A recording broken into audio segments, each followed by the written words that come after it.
Eu acredito que a melhor coisa é quando nós compartilhamos aquilo como estamos nos alimentando semanalmente. Podia pegar e dar um estudo aqui profundo de tantas coisas, mas o melhor para se passar para os nossos irmãos, para as pessoas que estão ao nosso redor, aquilo que nós estamos vivendo, amém? Isso é muito melhor, é mais natural. Por quê? Porque as pessoas, às vezes, elas não conseguem digerir muita informação. E quanto mais simples e mais entendível seja, muito melhor. E eu vou falar hoje sobre vivendo na esfera espiritual do Messias. Amém? Vamos falar sobre esse assunto. Quem é o nosso Messias? Quem é o nosso Salvador? É Jesus. Nós cremos nele. Quantos creem nele? Gente, eu creio assim, de olhos vendados. Eu creio no seu nome. Eu creio em tudo que ele disse, porque eu sou um discípulo dele. Eu me converti ao Evangelho do nosso Senhor Jesus. Eu sirvo a ele. Eu sou o seu servo, mas ele tem me chamado de amigo. Aleluia. E eu quero ler aqui em Marcos, no Evangelho de Marcos, no capítulo 6, ao verso 2,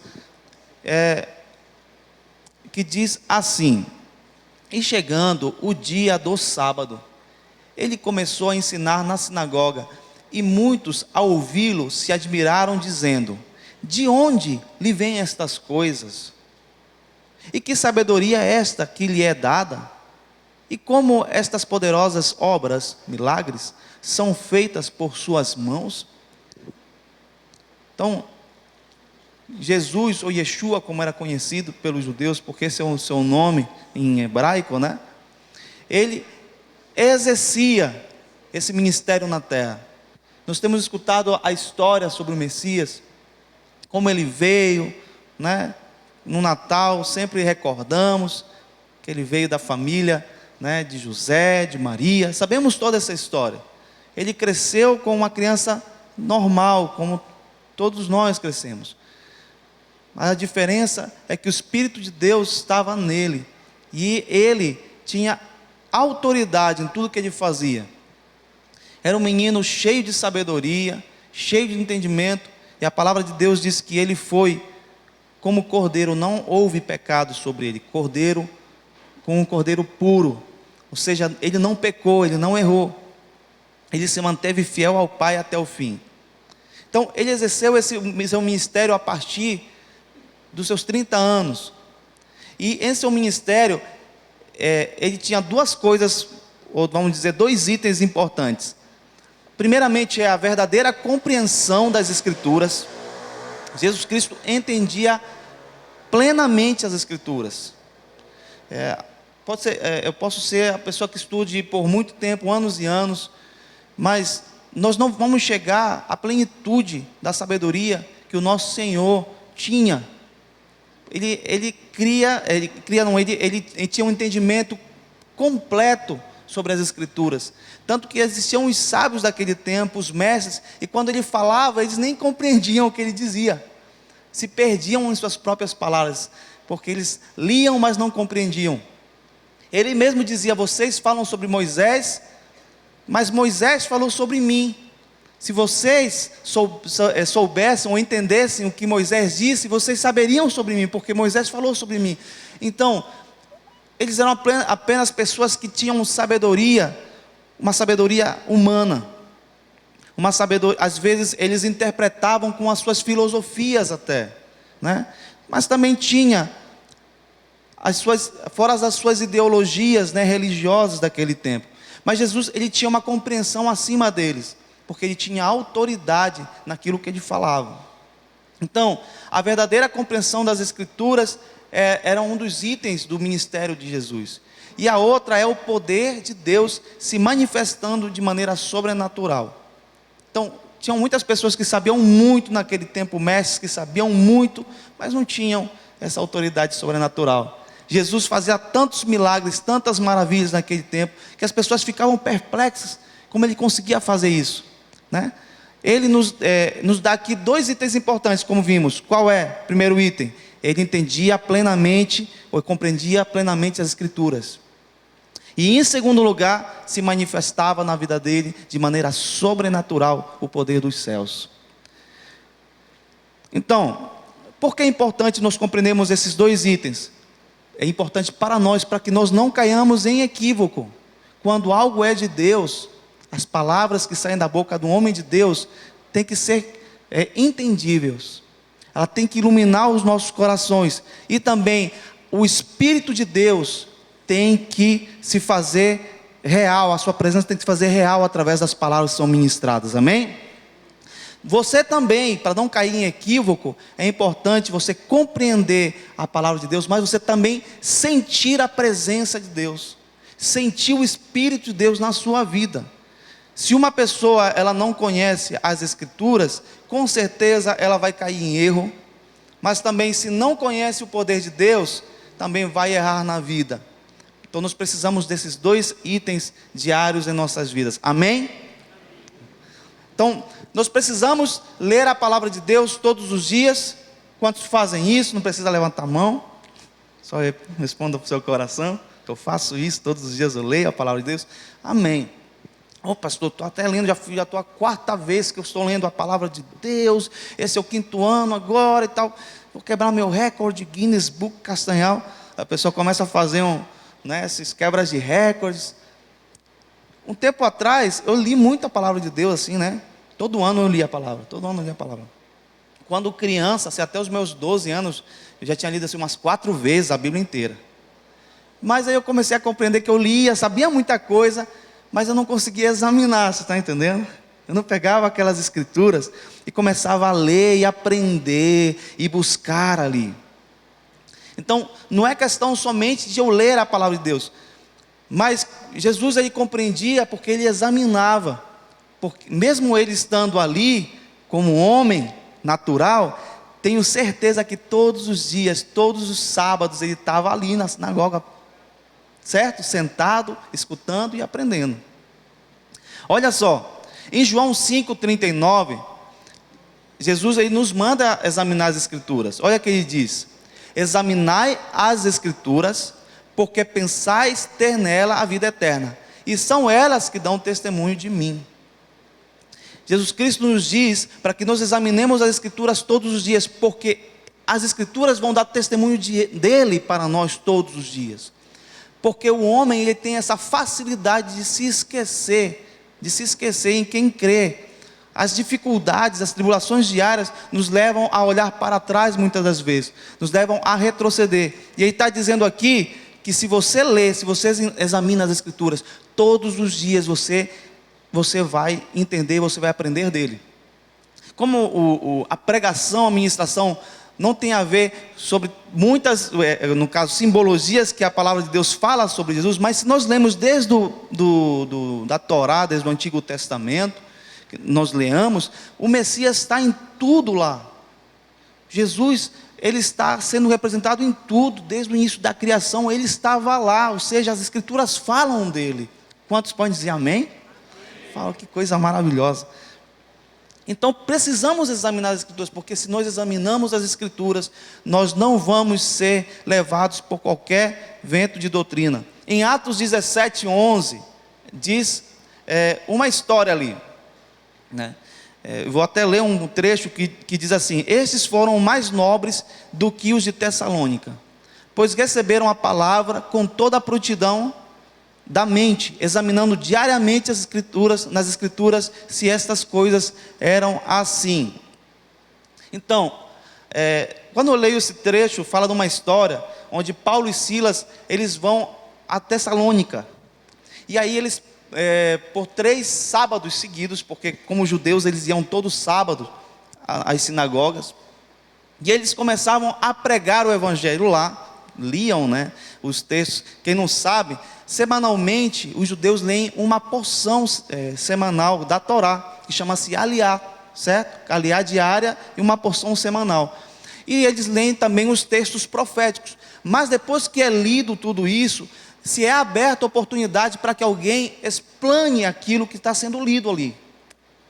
Então, quem sabe se você sabe, Saulo ou Paulo, ele tinha, vamos dizer, um entendimento muito grande, porque ele estudou na escola de Gamaliel.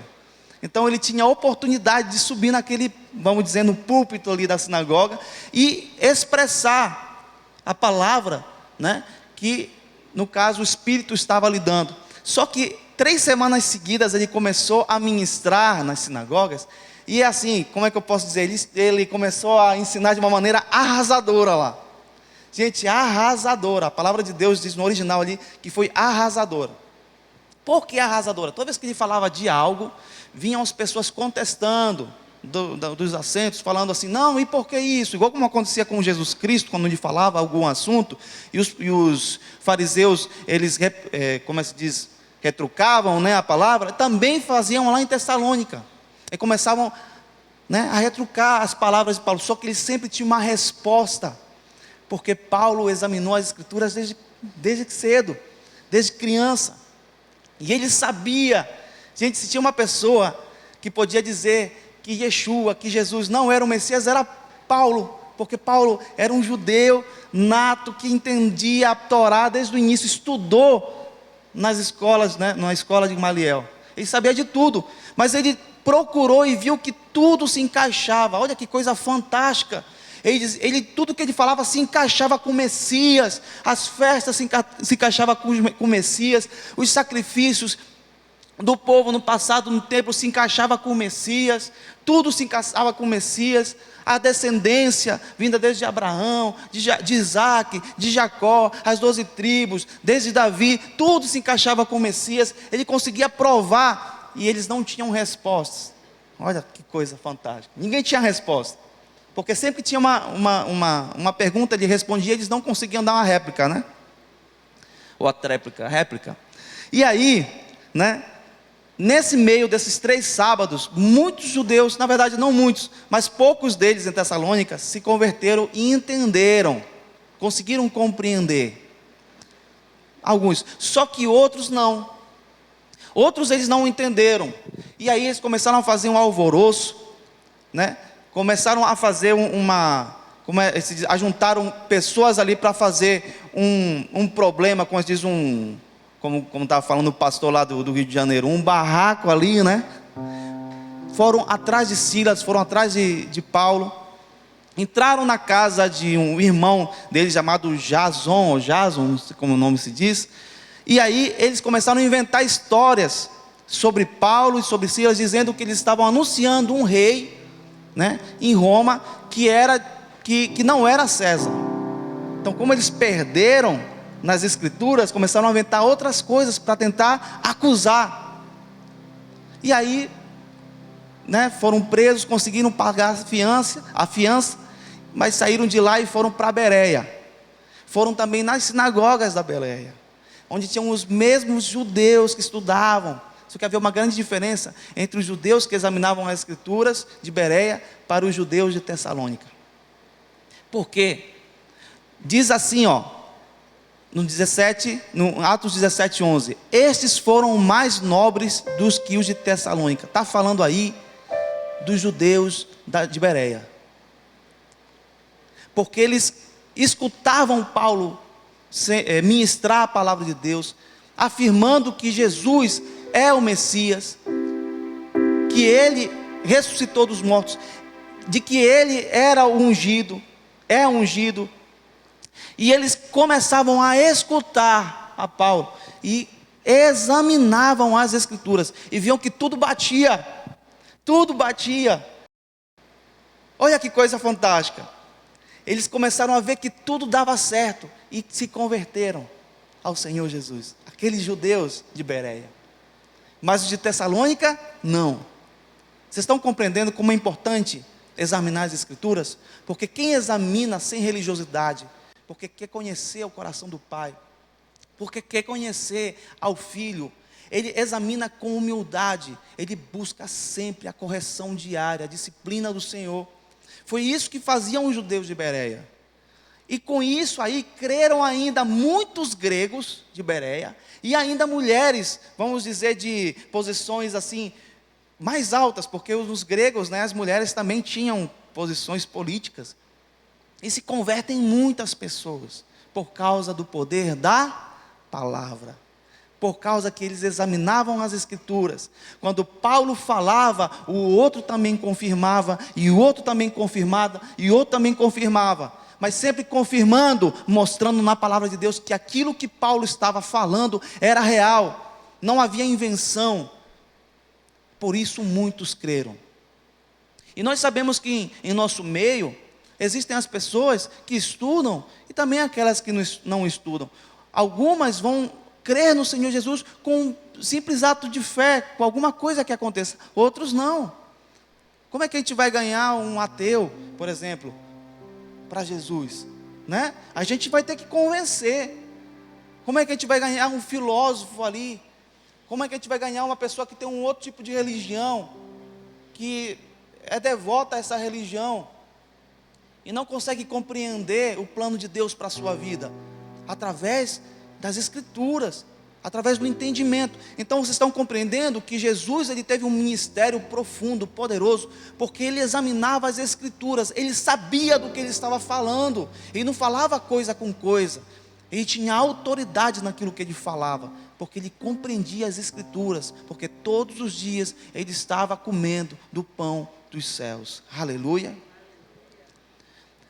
Então, todos aqueles que examinaram, ou todos aqueles que examinam, diariamente as Escrituras, têm uma vantagem espiritual muito grande, de não ser enganado nunca. Então, além de nós ganharmos pessoas, além de nós fazermos com que as pessoas possam compreender, porque o Espírito que convence, mas nós temos, vamos dizer, nós somos o canal para que essas pessoas possam compreender, e o Espírito convence.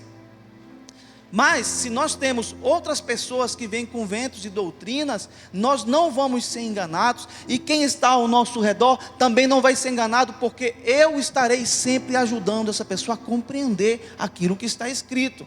Amém? Amém? Então, primeira dica nossa, primeira chave: examinar as Escrituras diárias. Pastor, eu não tenho esse hábito de ler as Escrituras diariamente. Eu não gosto de ler. A minha pergunta é: você ficaria 10 dias sem comer, tomar café, sem almoçar, sem jantar? Você não consegue. O teu espírito também não vai conseguir. Você precisa todos os dias se sentar. A gente não precisa ler 5, 10 capítulos para você dizer que leu a Bíblia inteira esse ano. Mas você tem que ler, analisar, olhar aquilo. Vou te dar um exemplo. Vamos dizer que a gente lê algo muito simples, porque você diz assim: eu não tenho estudo teológico, não conheço muita coisa, mas a gente pega lá o Salmo 23 e diz: o Senhor é meu pastor e nada me faltará. Muito simples. Aí você ora naquele versículo ali, entende, examina, diz: Senhor, aqui diz a tua palavra que o Senhor é meu pastor. Isso significa que nada vai me fazer falta. Não vai fazer falta no meu casamento o amor, não vai fazer falta no meu coração e na minha vida a tua presença, não vai fazer falta na minha mesa, no meu lar o alimento. Se o Senhor meu pastor, significa, Senhor, que não vai fazer falta o conselho sábio no meu lar, não vai fazer falta nada. Olha só que coisa fantástica, você leu e examinou e colocou em prática. Isso aí é que Jesus fazia com os seus discípulos, era o que ele fazia diariamente, porque ele conversava com o Pai todos os dias, a todo momento. Amém? Então, mas também não adianta somente nós examinarmos as Escrituras, porque eu falei para vocês que tinha outro item também que elevava o ministério do nosso Messias, nosso Senhor, que não adianta somente a questão das Escrituras, né? Somente isso, precisamos viver na esfera espiritual. Essa esfera é como se fosse assim, dentro do planeta do nosso Messias, podemos falar assim, dentro do mundo dele, dentro da pátria dele, dentro da nação dele, dentro do reino dele. Nós precisamos viver dentro da esfera espiritual do Messias. Então, as manifestações sobrenaturais revelam o ministério de Jesus. E dentro da manifestação sobrenaturais nós encontramos as 9 manifestações, né, do Espírito, que são os 9 dons do Espírito. Encontramos esses 2 ingredientes dentro do ministério do nosso Senhor Jesus Cristo: a palavra e o poder. Jesus tinha palavra e ele tinha poder. Diga: palavra e poder. Você precisa viver na palavra, mas precisa experimentar do poder.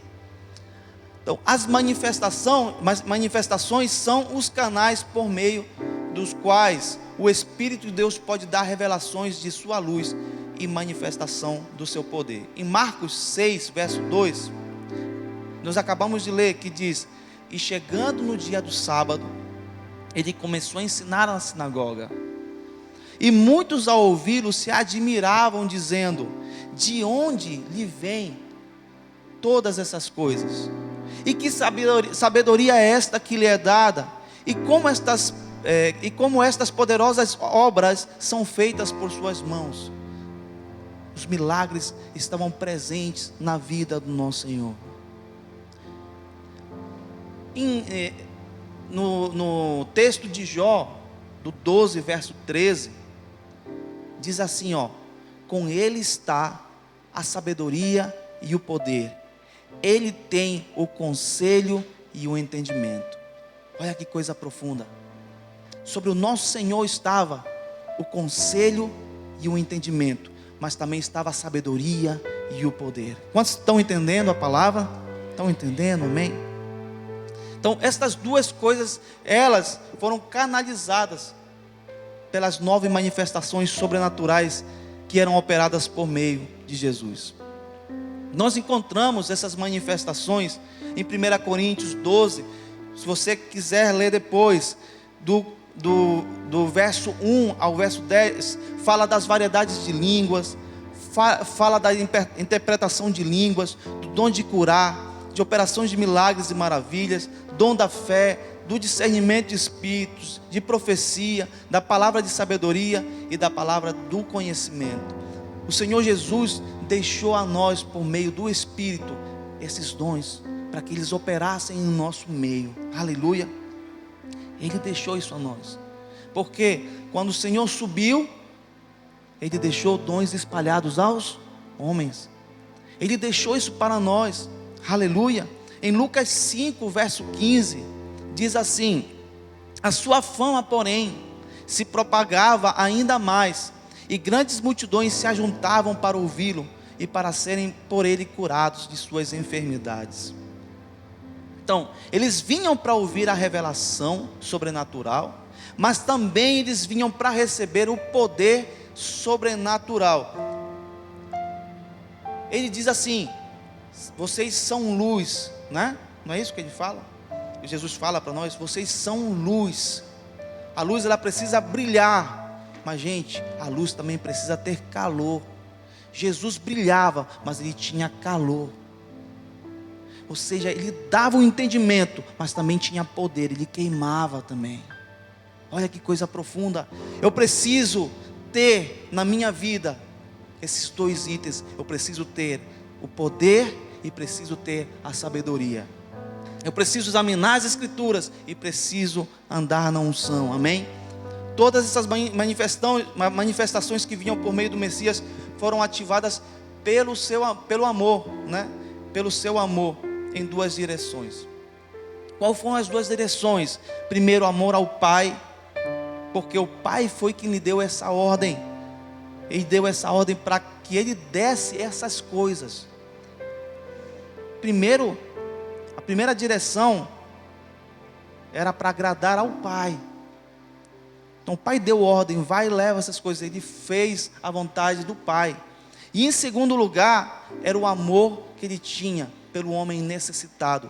O homem, gente, presta atenção, o teu vizinho, as pessoas que estão ao teu redor, eles estão necessitados de revelação. As pessoas que estão ao teu redor estão necessitados do poder do céu. Jesus, ele compreendeu, quando ele estava na terra, ele compreendeu que os homens tinham essa necessidade. Vamos ler aqui Mateus 14, verso 14. Olha só o que Jesus sentiu pelos homens. E Jesus, saindo, viu uma grande multidão, e movido de compaixão por eles, curou os seus enfermos. Amém? Jesus, saindo, viu uma grande multidão, e movido de compaixão por ele, curou os seus enfermos. Isso é manifestação do poder do céu. Em Marcos 6,34 diz: Jesus, ao desembarcar, viu uma grande multidão e teve compaixão dela, porque eles eram como ovelhas que não têm pastor. Ele começou a ensinar-lhes muitas coisas. Essa aí é a manifestação da revelação dos céus. Jesus teve compaixão das pessoas, e por causa da compaixão que Jesus teve por elas, diz que curou os seus enfermos. Mas também por causa da compaixão, ele viu que eram como ovelhas sem pastor, sem ensino, não sabiam para onde iam, nem de onde vinham, não sabiam o que iriam fazer, e Jesus diz que começou a ensinar a elas muitas coisas. Isso é o ministério, isso é andar na esfera espiritual do Messias, é compreender o que nosso Senhor é. E se eu sou um discípulo de Jesus, eu preciso compreender, preciso ter compaixão pelas pessoas. As pessoas estão andando perdidas em Castanhal, como ovelhas sem pastor. Tem adolescente, criança, que não sabe o que é um pai, está andando como uma ovelha sem pai, sem pastor. Esposa que não sabe o que é um bom marido, é ovelha sem pastor. Esposo que não tem uma boa esposa, que é uma mulher que não é prudente, é um homem sem pastor. Pessoas perdidas no mundo das drogas, no mundo da criminalidade, são ovelhas sem pastor. E aqui diz que Jesus viu e teve compaixão delas, e começou a ensinar muitas coisas para elas. Isso é muito forte, gente. A história citada por Mateus e Marcos falam do mesmo evento na vida do mestre. Em Mateus diz, vou voltar a falar, diz que teve compaixão da grande multidão e curou os seus enfermos. Aí Marcos fala que ele teve compaixão e começou a ensinar-lhes muitas coisas. Qual é o motor por trás desse ministério do Messias? É dar poder e revelação ao povo. Amém? Era o amor e a compaixão que ele sentia por eles. O que dá motor a isso, o que dá motor ao poder e à revelação, é a compaixão que você sente pelas pessoas. Pastor, o que você está dizendo para mim é que, para que Deus opere em minha vida e me use grandemente, eu preciso ter amor e compaixão pelas pessoas? Sim. Primeiramente, para que Deus comece a operar na tua vida, o Espírito de Deus comece a operar em tua vida, com revelação, com sabedoria e com poder, você precisa ter compaixão pelas pessoas. E muitas vezes nós temos mais compaixão por nós mesmos, né? Às vezes nós sempre queremos ser somente atendidos, e aqui ele não estava se importando para si mesmo, estava se importando para as pessoas. Por isso que ele deu a sua vida por nós, por isso que ele deu a sua vida por pessoas. Todos os ensinamentos, os milagres de Jesus foram feitos por amor e compaixão. Todos. Jesus sempre curou as pessoas por amor e compaixão. Sempre ele fez por amor e compaixão. Então eu estou te dando nessa noite uma chave muito especial.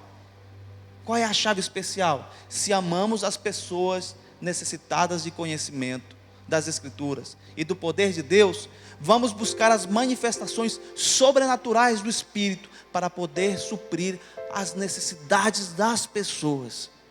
As pessoas estão necessitadas. Então, poxa, pastor, eu estou aqui no meu GC, eu faço parte do meu GC. Toda semana eu estou aqui na igreja, eu sou um bom cristão.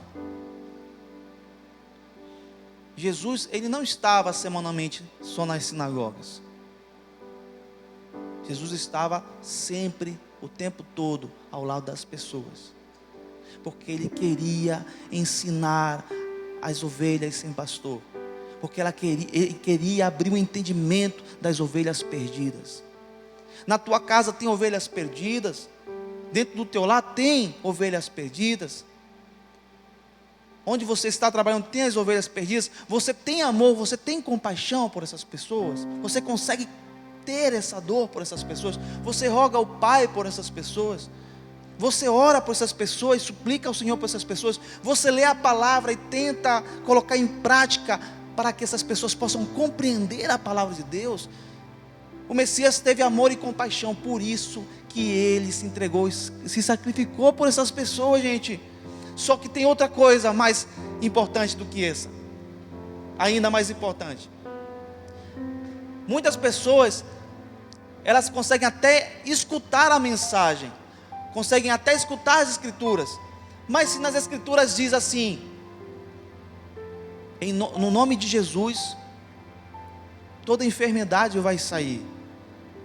Se eu falo que em nome de Jesus os espíritos malignos vão ser expulsos, o que ela quer? Ela quer ver, né? Se é verdade mesmo que eu estou falando. Aí que o negócio entra. Porque não basta somente eu examinar as escrituras, mas eu preciso ter amor e compaixão por essas pessoas. Eu tenho que pedir ao Senhor para que elas sejam libertas. Se há pessoas enfermas e doentes, você tem que ter compaixão dessas pessoas. Se essa pessoa está tentando, está indo, fazendo tratamento, e você vê que não tem dado efeito, comece a dobrar os seus joelhos por essas pessoas, e comece a orar por essas pessoas, porque elas, tendo uma cura em sua vida, elas vão compreender que o Pai os ama. Porque tem pessoas que não compreendem o amor de Deus, eles nem sabem o que é isso, mas você é um enviado do Senhor, você é um discípulo de Jesus, você é essa flecha lançada pela mão do arqueiro, você é essa flecha, aleluia. Então a razão da igreja não estar vivendo nessa esfera espiritual, é porque nosso amor tem diminuído, gente.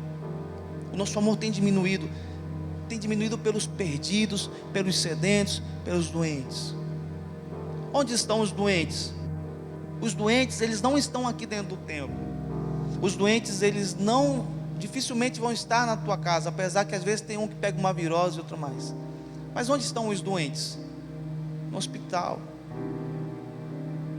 certo? Onde estão os doentes? Nas ruas.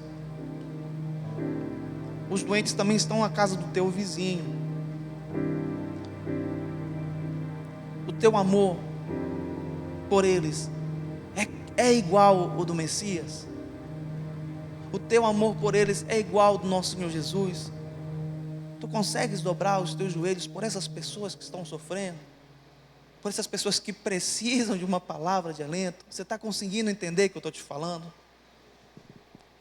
Eu não sei se está, de repente, a palavra certa é ricocheteando, né? Ricocheteando, eu acho que é o nome. Ela está batendo e voltando em ti, ou talvez ela está entrando. Mas eu quero te dizer, meu querido, é que você precisa ter amor e compaixão pelos perdidos, assim como o Messias teve. Se amamos as pessoas necessitadas de cura para os seus corpos, tá? E de libertação dos demônios, ou você acha que isso não existe? Ou você acha que a nossa luta é contra a carne? Gente, a nossa luta, ela é espiritual. Se nós queremos ganhar Castanhal para Jesus, se nós queremos levar o Evangelho do Senhor, nós precisamos guerrear, nós precisamos nos posicionar espiritualmente. E como as nossas armas, elas são poderosas do Senhor, então não tem que ser às vezes com palavras, nem sempre vai ter que ser com atitudes. Às vezes vai ter que ser lá no teu quarto ali, ó, com o teu grupo de oração, com o teu grupo de GC, porque esse teu GC, ele não consegue trazer pessoas, não consegue ganhar vidas, é porque o amor e a compaixão tem diminuído dentro do teu grupo. É porque o amor e compaixão tem diminuído no meio de vocês. Vocês gostam de estar ali só reunidos, sentados. Mas o amor e compaixão não foi só pela gente, são pelas pessoas ao nosso redor. Você está compreendendo? Se você quer ganhar pessoas para Jesus, você vai ganhar pessoas para Jesus se você tiver amor e compaixão, se você anelar que elas tenham libertação, que elas tenham cura, que elas tenham restauração. Em Mateus 8,16 diz assim, ó: chegando à tarde, trouxeram-lhe muitos que estavam possuídos por demônios, E ele expulsou os espíritos com a sua palavra e curou todos os que estavam enfermos. Hoje, pastor, isso está meio complicado assim, porque eu acredito que Jesus é uma coisa, aí já assim, né, eu creio nele, né, estou aqui me congregando, mas se for assim, para expulsar demônio, pastor, não é comigo, esse não é meu chamado. Meu chamado é ser anfitrião, somente anfitrião aqui, eu vou receber as pessoas. É isso que Jesus nos disse na sua palavra. Parece impossível, né, para os dias de hoje, gente. Parece complicado, parece assim, as pessoas talvez estão falando assim, não, pastor, você está falando isso porque você é novinho, né? Você não viu as coisas acontecer ainda, não tem muita experiência, não sabe do que é ruim, do que acontece aqui nas baixadas, os problemas que acontecem no meu lar. Você está falando isso porque você está pregando ali, você não tem vivido isso. A gente vive, mas a gente não precisa ficar mostrando para as pessoas, porque são experiências pessoais. A gente pode até testemunhar, mas tem coisas às vezes que a gente nem precisa falar, porque a glória é de Deus, e se Ele fez, a glória é dele. Amém? Preciso testemunhar? Preciso, mas tem coisas que não são necessárias. Mas o Senhor está fazendo a sua obra. A sua obra, ela é feita no invisível, quando nós não estamos vendo com nossos olhos carnais. Então, para que isso possa acontecer, eu preciso estar cheio de amor e compaixão. Amém, glória a Deus, que bênção, né? Mas Jesus, ele disse isso para nós, ó, lá em João 14:12 diz: na verdade, eu vos digo que aquele que crê em mim,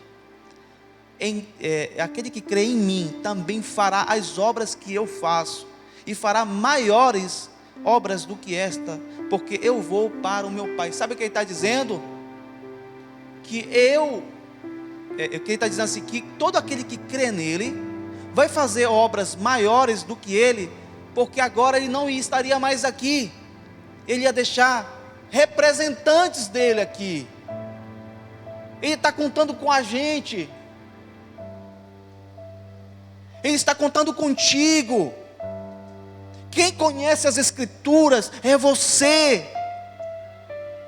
Quem tem que viver as Escrituras é você. Ele está contando com a gente, porque Ele está com o Pai. O que está trabalhando por meio dele é o seu Espírito. Mas quem trabalha fisicamente em Castanhal sou eu. Sou eu que tenho que me posicionar. E eu sou discípulo de Jesus. Ele está contando comigo. Então ele diz assim: vocês vão fazer coisas maiores do que eu.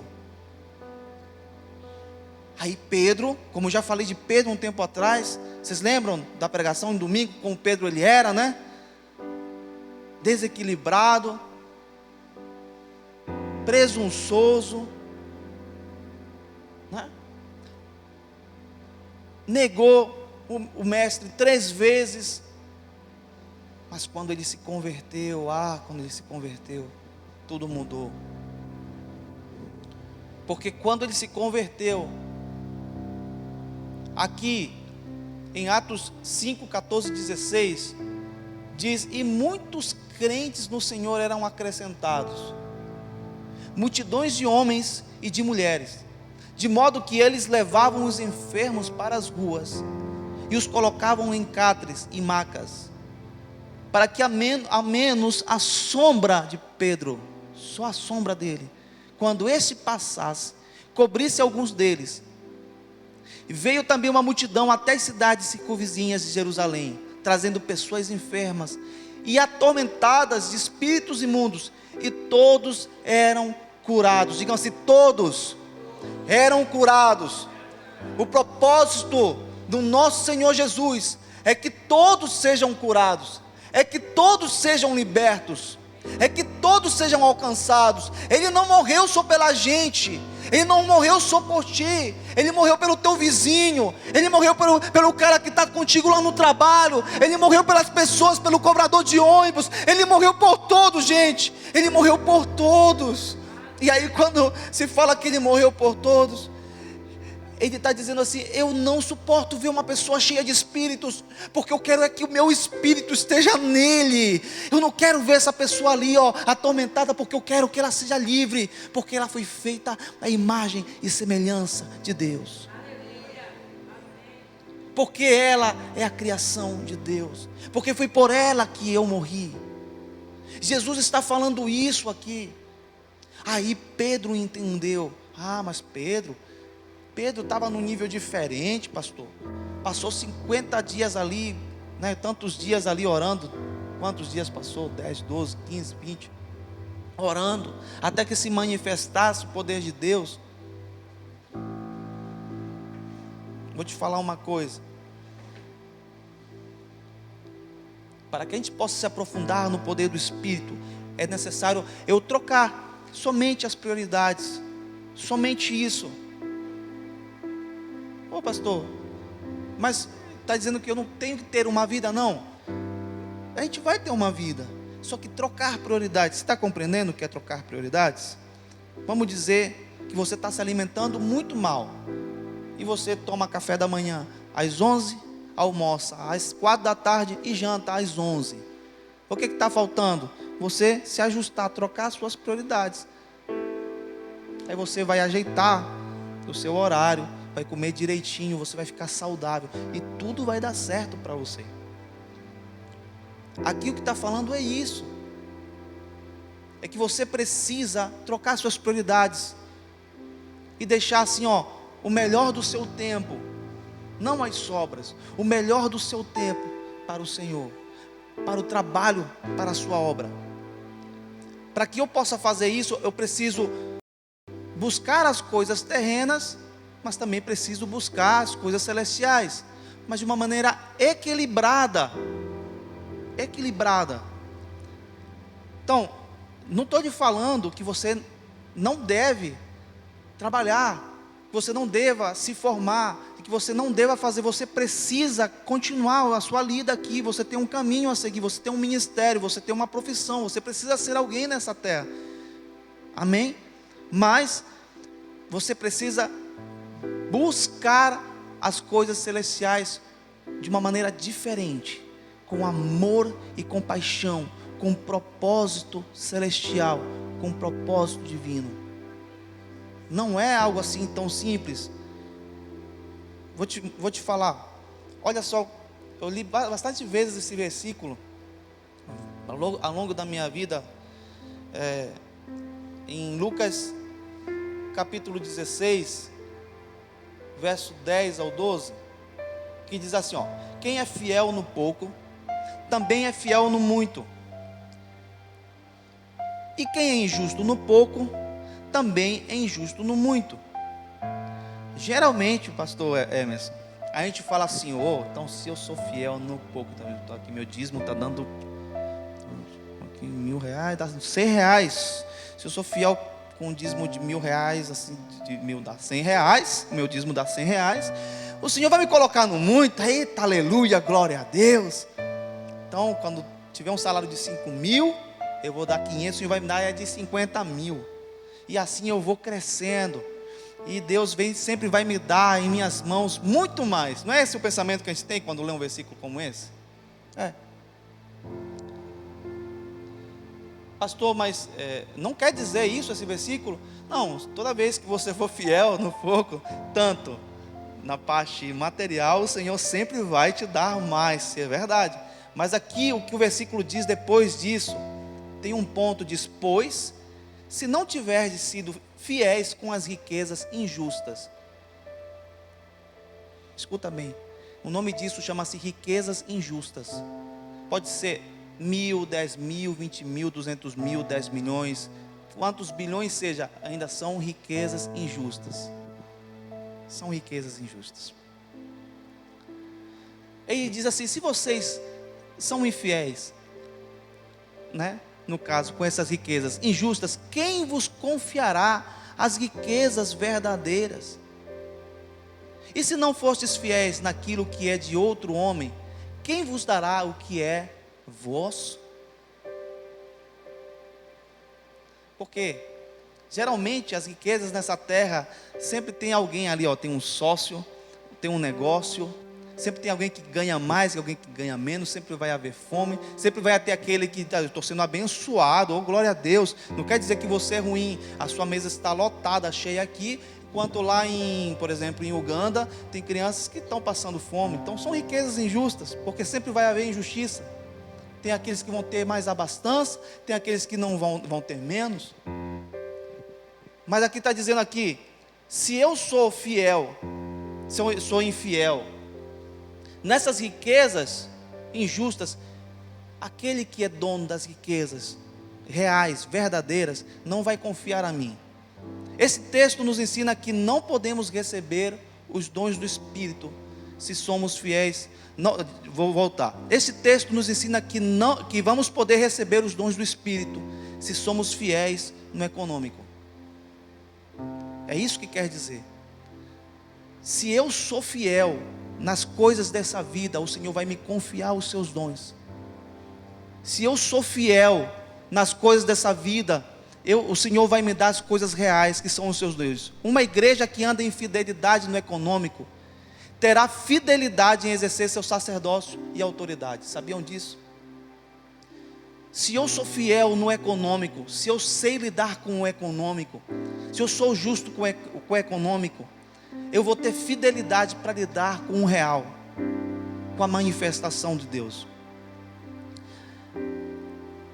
Eu terei fidelidade em exercer o sacerdócio e a autoridade, e em usar os dons de maneira sábia e equilibrada.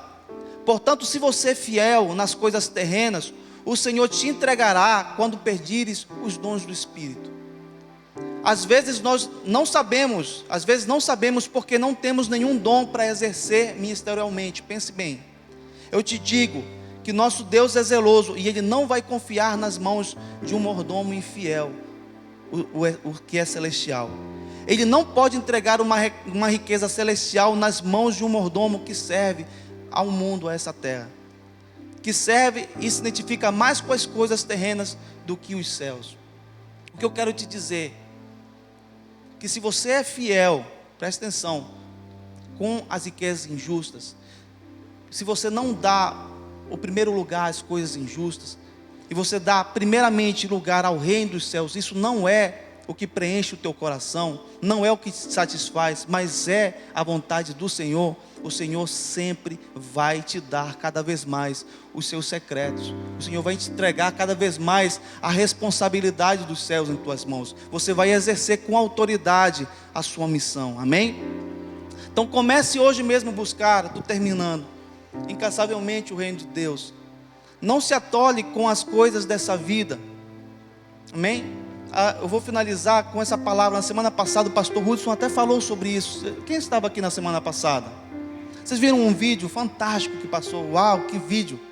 Me arrepiei todo. Que era sobre imagine uma corda, né? Aí tinha uma ponta de uma corda, na ponta da corda era vermelha e o resto, assim, muitos metros, era branca. A corda vermelha representava a tua vida nessa terra, e a corda branca representava a eternidade. Então, o que me impactou é que tem muitas pessoas que estão dando de tudo de si com as riquezas, estão tudo dando de si nas riquezas que não são verdadeiras, nas riquezas que são injustas nessa vida. Estão dando tudo de si nisso, estão vivendo tudo de si para isso, mas as coisas de Deus estão deixando de lado.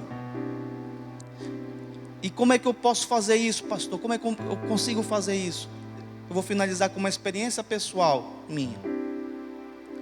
Quando eu era assim, adolescente, criança para adolescente, meu pai me perguntava: filho, o que é que tu quer ser quando crescer? Eu dizia: pai, eu quero ser rico. Quero ser rico, pai. Quero ser milionário. Só que eu falava com o meu coração um pouco assim, vamos dizer, deturpado, né? Porque eu queria ter coisas boas mesmo. Esse era meu objetivo, ficar rico. E aí meu pai orava por mim, né? Ô Senhor, muda a mente desse menino. Coloca a mão no seu coração. Quem não viu para a riqueza dessa vida? Eu não entendia, né? Eu disse: não, mas riqueza não é ruim. falava isso. Riqueza não é ruim. Só que da maneira como eu estava pensando, era assim. Porque eu estava querendo viver para as riquezas desse mundo. Eu queria ter as coisas boas. Eu queria ter uma boa casa. Eu queria ter um bom carro. Eu queria viver só para isso. E aí eu comecei a ler a palavra de Deus, né? E me deparei com esse versículo de buscar primeiramente o reino dos céus e as demais coisas vos serão acrescentadas. Aí eu parei e disse assim, falei assim, mas Deus, o que está dizendo aqui não quer dizer que eu não devo trabalhar, mas está falando aqui, na minha oração, de criança, está falando aqui, Pai, que eu não preciso viver mais para as coisas dessa vida. Ah, sim. Então se eu começo, Pai, a buscar com prioridade a Tua vontade, todas essas coisas, Senhor, nunca nos farão falta. Eu estou compreendendo. Aí comecei a mudar a minha oração. Eu disse, Senhor, se um dia o Senhor me der riqueza em minhas mãos, olha como mudou a oração. Não é daquela criança, né? Como é que diz que a pessoa quer muito dinheiro? Avaro, né? Criança avarenta. Comecei a orar e disse, Senhor, se um dia eu tiver muitos milhões em minhas mãos, Senhor, eu te prometo de todo o meu coração que eu vou servir o Teu reino. Comecei a mudar, né? Resumindo, gente, até hoje eu não sou milionário. Mas eu posso dizer uma coisa. Eu já tive cada experiência que hoje eu não trocaria por nenhum milhão desse mundo. Eu não trocaria por nenhum milhão desse mundo. As experiências que eu tenho tido, os meus filhos que eu tenho, a esposa, a casa, o que Deus tem me dado, vale muito mais que o dinheiro desse mundo, porque eu achei a verdadeira riqueza. É Jesus, Ele é minha riqueza. Vamos ficar em pé. Pastor, depois que você achou sua verdadeira riqueza, o que é que você começou a fazer? Comecei a compartilhar aquilo que eu entendi para as pessoas. Deus quer te usar grandemente. Ele quer que você comece a buscar a sua mensagem, a sua palavra. Comece a se edificar diariamente, examinando as Escrituras. Mas Ele quer também te usar no poder dEle. Deus quer te usar grandemente, amém? Deus quer te usar onde você está ali, na sua casa, na sua rua. Deus quer te usar grandemente. Um tempo desse, um filho na fé, ele que mora em Belém do Pará, ele começou a compreender essa mensagem. E aí ele dizia assim para mim, pastor, eu estou buscando ao Senhor e também eu estou pedindo para Ele oportunidade um dia para que eu possa manifestar essa autoridade que está sobre a minha vida. Eu disse, amém, cara, vai acontecer isso. Vai acontecer isso. Aí a primeira vez que aconteceu um probleminha, ele me ligou, pediu ajuda, eu fui lá, orei com ele, o ajudei, né, a passar por essa dificuldade, essa circunstância.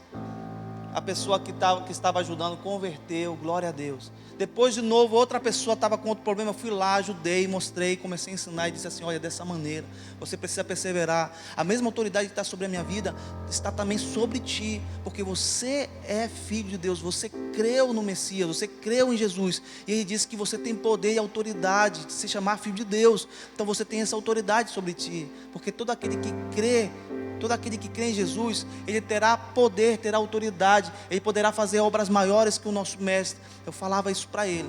Aí teve uma vez que ele me ligou assim como chorando, né? Porque Deus tinha feito uma obra muito grande na vida dele. Porque no bairro onde ele mora, é um bairro assim um pouco perigoso. Então tinha muitos traficantes, problemas com prostituição e outras coisas mais. E pessoas como essas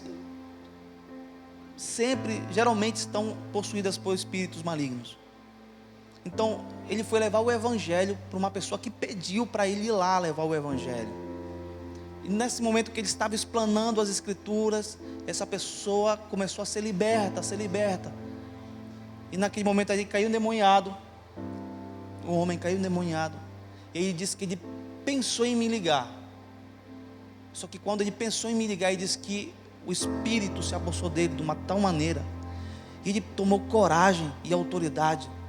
E naquele momento ele não gritou nada, mas ele falou assim: eu te repreendo, Espírito, em nome de Jesus, sai desse corpo. E o homem foi liberto. Parece algo muito simples, mas depois que esse homem foi liberto, ele estava me falando em ligação, ele disse assim: pastor, eu compreendi uma coisa. O Senhor me ensinou e me falou como eu devo buscar poder e autoridade, como eu devo buscar as coisas dos céus, como eu tenho que influenciar pessoas, como eu tenho que levar o evangelho para as pessoas. Eu compreendi. Só que agora também eu tenho que ensinar outras pessoas a utilizar esse poder que Jesus nos deixou. Isso me marcou muito o que ele me disse. Eu disse para ele assim: cara, então faz isso, porque é isso que Jesus nos disse, para que nós façamos discípulos a todas as nações. Eu quero viver na esfera espiritual do Messias. Eu preciso não apenas viver no poder, mas eu preciso compartilhar esse poder. Eu não posso só me encher na quarta, eu não posso só me encher no domingo e desperdiçar esse poder na semana. Eu tenho que colocar em prática, eu tenho que fazer combustão desse combustível, eu tenho que usar esse combustível semanalmente, eu tenho que fazer isso. Quantos estão dispostos? Digam amém. Quantos querem ser usados pelo Senhor? Aleluia. Eu creio em nome de Jesus, eu creio em nome de Jesus. A nossa oração é por isso, a oração dos pastores é por isso, da intercessão dessa igreja é por isso. Nós oramos por cada um aqui, Senhor. Nós oramos por cada pessoa que ouviu a Tua mensagem, Deus, de uma maneira simples, mas Pai, eu tenho certeza, Pai, que muitos ouviram, muitos colocaram e guardaram essa palavra no seu coração. Pai, a minha oração é que o Senhor, Deus, envie obreiros, Senhor. Levanta obreiros dessa casa, levanta evangelistas, levanta profetas, levanta pastores, levanta, Senhor, mestres aqui nesse lugar, levanta, Senhor Jesus Cristo, mestres que ensinem, levanta homens e mulheres de Deus, cheias do Espírito Santo, ó Deus, que andem no Espírito, não somente, Pai, que vivam para as coisas terrenas, não que vivam somente para as riquezas dessa vida, mas possam viver, Senhor Pai amado, Deus, cada dia mais, Deus, nas riquezas celestiais, naquilo que é verdadeiro. Essa é a minha oração, Deus. Usa grandemente os Teus filhos, usa grandemente, Deus, esta comunidade, usa grandemente esse corpo, Senhor, usa grandemente. Levanta as Tuas mãos nesse momento, levanta as Tuas mãos, assim como Moisés, ele levantou as suas mãos, quando eles estavam em batalha. Josué estava pelejando, e ele estava levantando as suas mãos. Quando ele levantava as suas mãos, o povo, ele prevalecia. Mas quando ele cansava, o povo desvanecia, começava a perder. Mas o que eu estou te dizendo aqui, começa a ser como Moisés. Começa a te posicionar pelo povo com a oração. Levanta tuas mãos pela igreja do Senhor todos os dias. Ora pelos pastores, ora pelos ministros, ora pelos GCs, ora pelos líderes, ora pelos anfitriões, ora por todos. Através da oração nós vamos manter, nós vamos ter força, nós vamos ter autoridade. Através da examinação das Escrituras nós vamos ter autoridade para a glória do nome do Senhor, para a glória do nome do Senhor. Ore pela igreja, ore pela igreja. Eu te dou um minuto para que você ore pela igreja, ore pelos pastores, ore pelos ministros. Seja um guerreiro do Senhor, seja um ministro do Senhor. Que o Senhor manifeste a sua presença em ti, que Ele manifeste o seu Espírito sobre ti, que você caminhe nas duas vertentes, na vertente da palavra, na vertente da sabedoria e na vertente do poder de Deus, na vertente do poder de Deus. O Senhor coloque compaixão e amor no teu coração pelos perdidos, pelos doentes, pelas pessoas que estão ali possessas, estão perdidas, estão com dificuldades em seus lares. O Senhor vai te dar autoridade, o Senhor vai te dar posicionamento. Você é filho, você é herança, você é discípulo. Que Deus te use grandemente. Bendito seja o nome do Senhor, bendito seja o nome do Senhor.